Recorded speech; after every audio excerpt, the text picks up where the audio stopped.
भगवान की 24 तीर्थंकर भगवान ने की 1008 चिंतामणि पार्श्वनाथ भगवान ने की संत श्रोमणी आचार्य गुरुवर विद्यासागर जी महाराज जी की परम पूजनीय द्रणवती माता जी की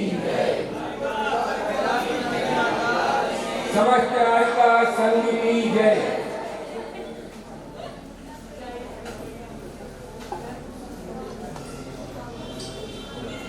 मेरे जीवन की हर सांसों में, मेरे जीवन की हर सांसों में अर्पित जिनके नाम है, ऐसे गुरुवर चरणों में सत सत बार प्रणाम है, सत सत बार प्रणाम है। आज ये आप सबका और हम सबका बड़ा सौभाग्य का दिन है कि ऐसे श्रेष्ठ तीर्थंकर श्री 1008 चिंतामणि पार्श्वनाथ भगवान की 23वें नंबर पर आप लोगों ने 23 शांति धारा की देखकर बहुत अच्छा लगा। आप लोगों का उत्साह भी लग नहीं रहा था कि सभी लोग आएंगे, क्योंकि त्योहार का दिन था। त्योहार की मतलब दुकानों की सबकी बाजार का दिन था और इतने लोग एक साथ 9:30 बजने वाले हैं कि 8:30।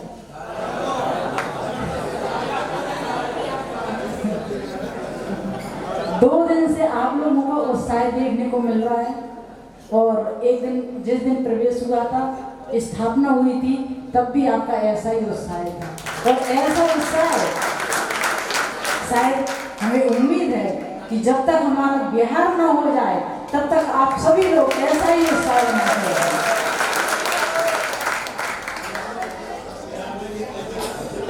बिहार के बाद में कोई सोएंगे नहीं, सब जागृत रहेंगे, पर जब तक हमारा चातुर्मास यहाँ है, चातुर्मास मास के बाद भी जितने दिन तक हैं, सभी लोग अपना ऐसा ही उत्साह बना के रखेंगे तो बहुत अच्छा लगेगा। इन 2 दिन के उत्साह में हम देख रहे हैं कि आज सभी लोगों ने शांति धारा में, जैसे ही नाम आया कि सभी लोगों को 23 शांति धारा करना है, तो सभी लोगों ने इतने जल्दी नाम पूरे हो गए कि हमने सुबह कहा और शाम को मालूम पड़ा कि माता जी आज तो 15 नाम आ चुके। और सभी लोगों ने, किसी ने कुछ भी मतलब ऐसा नहीं किया और सभी ने ऐसा भाग लिया और सबको आज शांति धारा देखने में बहुत अच्छा लगा। सब लोग कह रहे थे माता जी बहुत अच्छा लग रहा है, बहुत अच्छा लग रहा है। आप लोगों को करने में अच्छा लगा कि नहीं? अच्छा लगा ना? हाँ, कोई बात नहीं।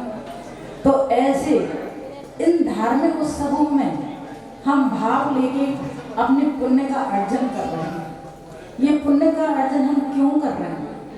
हम देखें कि आज 23वें पार्श्वनाथ भगवान, 23 तारीख और 23वें भगवान, 3 और 23वां 22, वैसे 3 और 5 दोनों को मिला दें, जोड़ दें तो कितने होते हैं? 5 होते हैं। ये हमें 5 का अंक 5 मापों से दूर करके हमें 5 अनुव्रतों को ग्रहण कराता है। जब हम 5 अनुव्रतों को ग्रहण करके तो 5 महाव्रत को ग्रहण करते हैं, और 5 महाव्रत को ग्रहण जो करता है वो एक ना एक दिन पंचम गति को पाए। ऐसे उस पंचम गति को पाने के लिए आप लोगों ने आज 5 के अंक अर्थात 3 और 5 का अंक दोनों को मिला के 5 अंक का आपने सार्थक किया। 5 अंक को हम देखते हैं कि आप लोगों ने आज शांति धारा की। शांति धारा का क्या महत्व है? तो कहते हैं कि डॉक्टर रोग को शांत करता है। अगर डॉक्टर के पास जाते हैं तो डॉक्टर रोग का शांत करता है, परंतु ये शांति धारा और भगवान का जो हम गंधोदक हमें प्राप्त है वो हमारे कर्मों को, रोग को शांत करता है। ये भगवान का गंधोदक आपको अपने अपने घर ले जाने के लिए एक छोटी सी एक कलश के रूप में आप लोगों को छोटी सी एक कलश मिले हैं। उन छोटे कलश क्यों दिए गए हैं? ये इसलिए दिए गए हैं कि इसमें आप भगवान का अभिषेक करें, शांति धारा करें और उस गंधोदक को ले जाके अपने घर में प्रत्येक व्यक्ति को रखें। ये गंधोदक की छोटी सी जो आपको कलसियाँ मिली है वो इसलिए मिली है, और जो आपके बच्चे हैं उनको आप घर से पहुंचाएं बच्चों को कि जाओ इस गिलसिया से आप भगवान का अभिषेक करते हैं। आपने देखा कि ये गंधोदक की कितनी महिमा है। श्रीपाद और मैना सुंदरी ने कैसे 700 कोड़ियों का रोग ठीक किया था, उसके कोड़ को दूर किया था उस गंधोदक से। इस गंधोदक की कितनी महिमा है। एक प्रसंग और आता है कि जब भरत चक्रवर्ती को 16 अशुभ सपने आए थे। सबने मालूम होगा, जिसने भी पढ़े होंगे, कि भरत चक्रवर्ती को 16 सपने आए थे। वो सब अशुभ थे, अशुभ के सूचक थे। जब वो आदिनाथ भगवान के पास गए और उन्होंने पूछा कि हे भगवान, मुझे ये 16 ऐसे ऐसे अशुभ सपने आए हैं, तब आदिनाथ भगवान ने क्या कहा था? आदिनाथ भगवान ने उनसे कहा था कि उनकी दुर्ध्वनि में यही निकला था कि हे चक्रवर्ती, इन सपनों को अगर आपको, इन सपनों के दुष्ट सपने हैं, इन सबको सपनों को शांत करने के लिए तुम जाओ और भगवान का अभिषेक करो। ये अभिषेक की कितनी महिमा है। आपने रामायण पढ़ी हो तो उसमें भी आता है कि जब दशरथ भगवान का अभिषेक करते हैं, पूजन करते हैं और गंधोदक अपनी चारों रानियों के पास पहुंचाते हैं, और वह चारों रानियों के पास जब गंधोदक जाता है तो कैकेयी के पास जिस कंचुकी को पहुंचाते हैं वह कंचुकी बूढ़ा था, वृद्ध था, वह मंत्री वृद्ध था। तो धीरे धीरे कैकेयी के पास जल्दी नहीं पहुंच पाया, धीरे धीरे जा रहा था, और 3 रानियों के पास जल्दी ही गंधोदक पहुंच गया। और जैसे ही कैकेयी को मालूम पड़ा कि अरे तीनों रानियों के पास गंधोदक आ गया और मेरे पास नहीं आया, मतलब राजा ने मुझे गंधोदक नहीं पहुंचाया, और वह जाके कोप भवन में बैठ जाती है। जैसे राजा आते हैं तो वह कोप भवन में मिलती है और अपने एक मंत्री को कहती है कि अरे मेरा इतना अपमान हो रहा है, मैं इस सम्मान को सहन नहीं करूंगी, तुम जाओ और मुझे जहर लेके आओ। और उसको कह देती है और वह मंत्री जहर लेके यहाँ से आता है और यहाँ से राजा दशरथ आ जाते हैं। जब वह देखते हैं और वहाँ से कंचुकी गंधोदक लेके आ जाती है। चारों का जब एक जगह मिलन होता है, देखते हैं तो पूछते हैं राजा दशरथ कि ये जहर तुम क्यों लेके आए? तो वह कहता है कि मुझसे रानी ने कहा था, कैकेयी ने कहा था कि मैं अपमान सहन नहीं कर सकती, इसलिए मैं मरना चाहती हूँ, मुझे जहर ला के दो। राजा ने देखा कि अरे इतनी सी बात पर और ये जहर खाने तैयार है। तो जैसे ही देखा कि सामने ही जो कंचुकी या जो मंत्री गंधोदक लेके आया और वह आ गया। यहाँ से केकई देखती है कि अरे गंधोदक भी आ गया, राजा भी आ गए और मेरा जहर लेने वाला मंत्री भी आ गया। तब राजा दशरथ केकई से कहते हैं कि देखो मैंने गंधोदक पहुंचाया था। उस कंचुकी से कहते हैं कि तुम्हें गंधोदक लाने में तुम्हें देर कैसे हो गई। तो वह कहता है कि महाराज जी प्रणाम हो, मुझे क्षमा करें, मुझे क्षमा करें, मुझे क्षमा करें, मैं वृद्ध हो गया हूँ, मेरे हाथ पैर ज्यादा चलते नहीं है, मैं धीरे धीरे गंधोदक लेके आ रहा था कि ये कहीं गंधोदक मुझे बुढ़ापे के कारण मेरे हाथ से गिर ना जाए, इसलिए मैं धीरे धीरे चला आ रहा था। और देखिए अब मैं आपके सामने ये गंधोदक लेके रानी को देने आ गया हूँ। तब रानी देखती है कि अरे राजा मतलब मुझे भी चाहते हैं। तो एक गंधोदक की महिमा बताना चाहते हैं कि इस गंधोदक की महिमा कितनी है। महाराज जी भी आपके यहाँ आते हैं, प्रणाम होता है और पैर का बात प्रक्षालन करते हैं और देखते हैं कि चौके में जिसने गंधोदक नहीं लिया तो कई चौकों में से ऐसा होता है कि प्रणाम वाले गंधोदक नहीं ले पाते तो महाराज जी चौका छोड़ के चले जाते। इस गंधोदक की महिमा इतनी महिमा है। इस गंधोदक को तो पूज्य सुधासागर महाराज जी कहते हैं कि इस गंधोदक को बनाने वाले भगवान का जब अभिषेक करें तो उनका पूरा परिवार देखे, अनुमोदन करे कि हमारे घर से ये लोग, हमारा इतना पुण्य तो नहीं है कि हम अभिषेक कर सकें, पर हमारे बेटे, हमारे पति, हमारे ससुर जो भी अभिषेक कर रहे हैं उस अभिषेक को देखने के लिए उस परिवार के लोग आए और उस गंधोदक को अपने माथे पर रखें। ऐसी इस गंधोदक की महिमा आप सभी जानते हैं और करते हैं। और आज आप लोगों ने जो गंधोदक की महिमा के साथ अपना ये अमूल्य समय दिए, इसलिए आप लोग बहुत धन्यवाद के पात्र हैं। आज का ये शुभ दिन सभी लोगों को मालूम है कि ये शुभ दिन कौन सा है। हमारे 1008 पार्श्वनाथ भगवान का मोक्ष कल्याण है। इसको मुकुट सप्तमी भी कहते हैं। कई बहनें करती हैं और यहाँ भले करते हो या ना करते हो, इंदौर जैसी सिटी में कई भाई लोग इस मुकुट सप्तमी को करते हैं और पूरे दिन पूरे मंदिरों की वंदना करने जाते हैं। तो ये मुकुट सप्तमी या मोक्ष सप्तमी, जिस दिन भगवान का मोक्ष हुआ था, ये मोक्ष कैसे हुआ? अभी आप लोगों को ये प्रश्न पत्रिका, कल भाई लोगों की प्रश्न पत्रिका, उसी में ये भगवान का पूरा 10 भाग दिखाया जाएगा कि ये, और सभी लोगों ने उस पुस्तक को पढ़ के देख लिया होगा, जान लिया होगा कि कैसे कैसे उपसर्ग किए और कैसे उनको उपसर्गों को झेल के अपने आप को वो इस संसार से पार कर गए। ये एक तरफ बैर कितने भक्त तक चला? 10 भक्त तक। कैसे उन्होंने 10 भक्त तक उस बैरी को झेलते रहे। एक छोटे से उदाहरण के माध्यम से हम अपनी बात कहेंगे, क्योंकि अपने निर्माण लाडू भी चढ़ाना है, भगवान की पूजन भी करना है और सब लोगों का अपने अपने घर, इसलिए छोटी सी बात कह के हम अपनी बात को समाप्त करते हैं कि एक छोटा सा पौधा और वह है गुलाब का। गुलाब का जब फूल आ जाता है तो सभी लोगों को प्रिय होता है और उसको सब देखते हैं। तो छोटे से पौधे में सबसे पहले आते हैं कांटे, और फिर कांटे आने के बाद फिर कुछ दिन बाद लगते हैं उसमें फूल। तो जैसे ही फूल आया, कांटे पहले आए, फूल बाद में आया, तो कांटे ने फूल से कहा कि अरे तुम यहाँ मेरे साथ क्यों आ गए?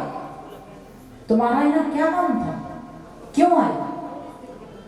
तो फूल ने शांत भाव से कहा कि भाई आपको क्रोध क्यों आ रहा है? मैं भी तो आपका सहोदर भाई हूँ। मेरा और तुम्हारा जन्म एक ही वृक्ष से हुआ है। तुम जिस माँ से जन्मे हो उसी वृक्ष से, उसी पौधे से मेरा जन्म हुआ है। मैं और तुम दोनों की एक ही माँ है और एक ही माँ से हम दोनों उत्पन्न हुए हैं। हम दोनों भाई भाई हैं। कांटा, अरे तुम कहाँ, मैं कहाँ, तुम्हारी जिंदगी कहाँ, मेरी जिंदगी कहाँ। लोग आते हैं, तुम्हें तोड़ के ले जाते हैं, पहले देख के हंसते हैं, हंस के खुशबू लेते हैं और खुशबू लेके तुम पसंद आ जाते हो तो तुम्हें तोड़ के अपने हाथ में मीड़ते हैं और सड़क पर फेंक देते हैं। तुम्हारी क्या जिंदगी है? तुम्हारी क्या जिंदगी है? लोग आते हैं, सुनते हैं, खुशबू लेते हैं, खुश होते हैं और तोड़ के मीड़ के सड़क पर फेंक देते हैं। मेरी जिंदगी देखो, जैसे ही माँ के गर्भ से मैं निकला तुरंत मेरा जन्म हुआ और जन्म के साथ तुम्हारे जाने के बाद भी मैं रहता हूँ। मेरी जिंदगी अच्छी है तुमसे, तुम्हारे लिए तो लोग आते हैं मसल के और फेंक देते हैं। मेरी जैसी जिंदगी जियो। कैसी? कोई भी हाथ लगाए तो तुरंत उसको कांटा चुभा दो। अगर कोई एक उंगली भी उठाता है तो उसके हाथ में लग जाओ, उसको दूर कर दो। ऐसी जिंदगी जियो, अपनी पूरी जिंदगी जी सकते हो। और तुम्हारे जैसे कोमल बन के रहेंगे तो अपने जीवन व्यक्ति के हाथ में आके और वह मसल के फेंक देता है, तुम अपनी जिंदगी को पूरी नहीं जी पाते। गुलाब कहता है, भाई कोई बात नहीं, मैं अपनी जिंदगी पूरी नहीं जी पाता, कोई बात नहीं। मुझे खुशी है कि मुझे जितनी जिंदगी मिली है अच्छी मिली है। क्यों खुशी है? कि लोग आते हैं, मुझे देखकर खुश हो जाते हैं, मुझे देखकर खुश हो जाते हैं, दूसरों को भेंट में देते हैं। मुझे कभी कभी अपने नाम से लगा के अपने हाथ में लेकर अपने परिवार में जाते हैं और परिवार को देखकर खुश हो जाते हैं। परिवार भी उस पुष्प को देखकर खुश हो जाते हैं। अगर इतना भी नहीं, कई लोग ऐसे भी आते हैं कि उस मेरे पुष्प को ले जाते हैं, फूल को ले जाते हैं, गुलाब को ले जाते हैं और ले जाकर भगवान के चरणों में चढ़ा देते हैं। कभी अगर भगवान के चरणों में नहीं चढ़ाया, कुछ भी होता है, अगर मेड़ के लिए वो फेंक देते हैं, सड़क पे डाल देते हैं, तो कम से कम मेरी जिंदगी उस व्यक्ति के हाथों को तो सुगंधित कर देती है। मैं जानता हूँ कि मेरी जिंदगी में पूर्ण नहीं जी पाता, परंतु मुझे इस बात की खुशी है कि सामने वाले अगर उसको उठाते हैं, मुझे लेते हैं तो खुश होते हैं। उनकी खुशी में मेरी खुशी हो जाती है और वो एक दिन जब मीड़ के भी सड़क पर फेंकते हैं तो मैं उनके हाथ को सुगंधित कर देता हूँ। और जब वो ले जाके भगवान के चरणों में चढ़ाते हैं तो मैं भगवान का स्पर्श कर देती हूँ।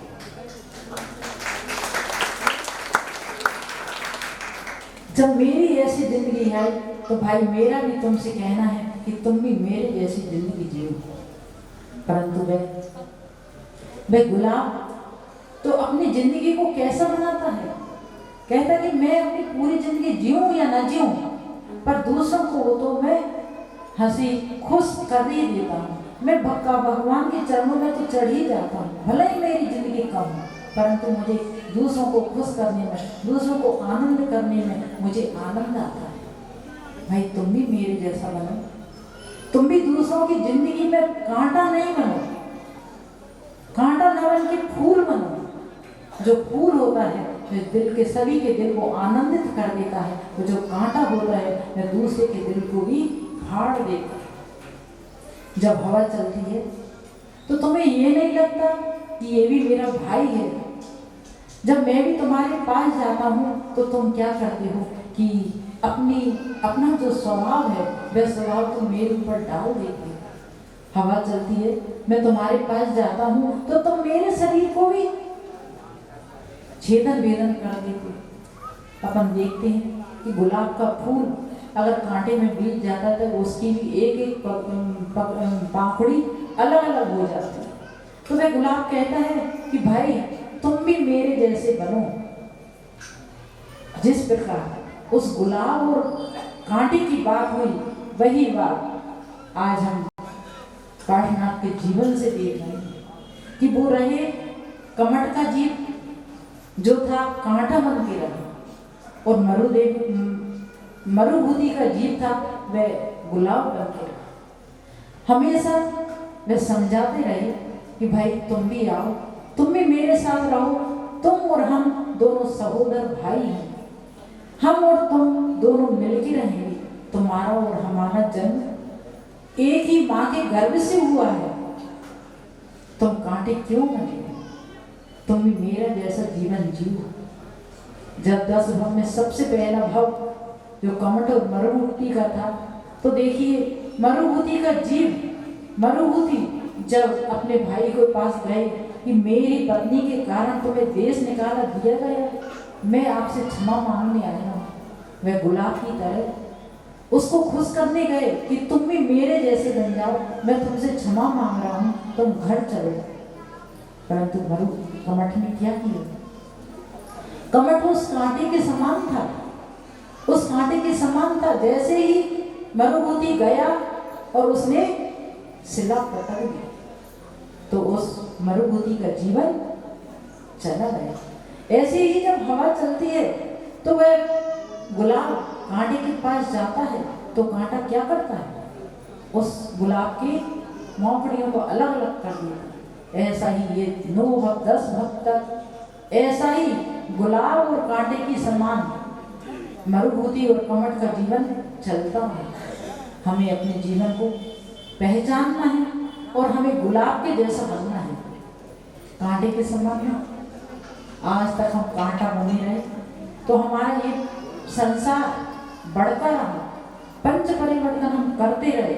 हमें अब एक बार में गुलाब के समान हम अपने जीवन को कर लें तो हमारा जीवन भी सार्थक हो जाएगा।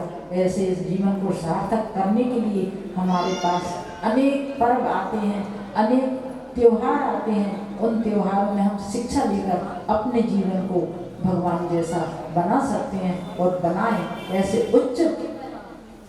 उच्च विचारों के साथ आज हमें एक काम और करना है। वह काम सुबह से आप बहुत अच्छा पुण्यार्जन कर रहे हैं। एक पुण्यार्जन और रह गया कि यहाँ पर चंद्रकला भगवान की जो पीछे बेदी है उसमें 2 भगवान, 2 पार्श्वनाथ भगवान ही हैं। उनके आसन थोड़े छोटे हैं और अपना कोई कभी धोखे से हाथ लग जाए तो वो भगवान का हिलने का डर लगता है, तो उनके लिए 2 कमल के आसन दिए जा रहे हैं। उनको उन कमलों के आसन पर उच्चासन करवाया जाएगा। 2 पार्श्वनाथ भगवान हैं और 2 कमल आ चुके हैं। उन कमलों की शुद्धि कर उन पर पार्श्वनाथ भगवान को विराजमान किया जाएगा। इसका पुनर्जन्म आप जो भी लोग लेना चाहेंगे, क्योंकि कहते हैं कि एक बार भगवान जी को आसन पर विराजमान करने से आपको भी भविष्य में इस संसार में उच्च आसन मिलता है, उच्च स्थान मिलते हैं। आपको भी राजा महाराजा जैसे आसन आपको प्राप्त होते हैं। जो एक बार भगवान के ऊपर छत्र लगाता है तो उसके 10 भक्त तक उसके ऊपर छत्र लगता है। छत्र मतलब वह कभी बिना मकान का नहीं रह सकता। 10 भक्त तक इतनी ये भगवान के जो भगवान के आगे चरण झोड़ाता है तो वो भी राजा महाराजा जैसे चरण झोड़ाने का भाग्य अपने जीवन में एकत्रित करता है। ऐसे पुण्य को अर्जन करने के लिए आज आप सब यहाँ पर एकत्रित हुए हैं, तो अपने जीवन में पुण्य का अर्जन करें। और जैसे पार्श्वनाथ भगवान ने उपसर्गों को सहन करते करते अपने जीवन में गुलाब के समान रहे और अपना जीवन सुगंधित किया और अपनी वाणी से और अपने उपसर्गों को बता हम लोगों ने देख करके अपने जीवन में हम गुलाब के समान खुशबू को धारण करें और इस पंचम गति जैसी भगवान ने प्राप्त की है उस पंचम गति को हम भी प्राप्त करें। बोलो महावीर भगवान की जय। ओम माता जी, हम सभी का सौभाग्य है कि आपके आशीर्वाद से आज का ये पावन पुनीत अवसर और हम सभी ने शांतिधारा अभिषेक की और निर्माण लाडू चढ़ाया। तो हम अशुभ से शुभ में बचे रहे, तो हम सभी का ये सौभाग्य है।